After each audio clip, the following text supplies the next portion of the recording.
Peter Walker from The Guardian.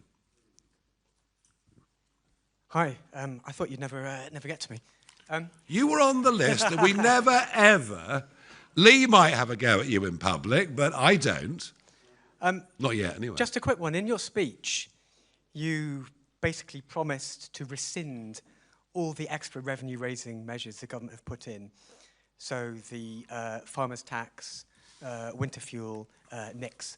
And you also promised to stick with greatly raising the income tax level at which people pay money. That's the big one. All of this will cost billions of pounds a year. And the only proposal you've put forward in the speech to actually save money would be getting rid of DEI measures and chairs, which would probably cost a fraction of a percent of the total budget. Do you actually have a plan for how you'd pay for all these economic plans, whether on council level or national level? And if you don't, do you risk slightly conning voters? Well, I tell you what, I tell you who's been conned. I mean, £20 billion extra of government spending under Rachel from accounts, they're already 20 billion out. And we can talk about debt if you like. I mean, the extent to which, you know, in 15 years, we've gone from an accumulated national debt of nearly £1 trillion to one of 2.8 trillion. So has anybody been frank with voters about how they were going to pay for anything? I mean, let's be honest about that. And fascinatingly, last week, there was a 30-year gilt auction that the Bank of England withdrew at the last minute, and I've never seen that before. I've never, ever seen a government bond auction be withdrawn, so fearful were they of what investors would demand. So yes, we have deep problems.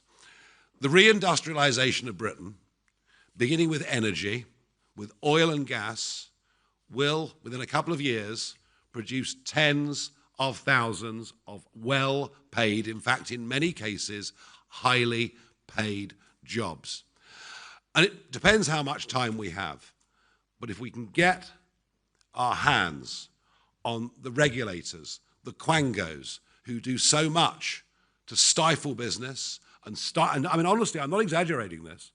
Every small trader I talk to, no matter what they're doing, you know, their business is being impaired by unnecessary, excessive regulation.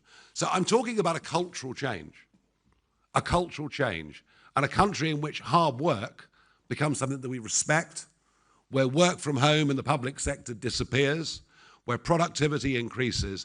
They're some of your answers. But yeah, we've got a huge, huge, huge problem to turn around. Right, okay, that is the end.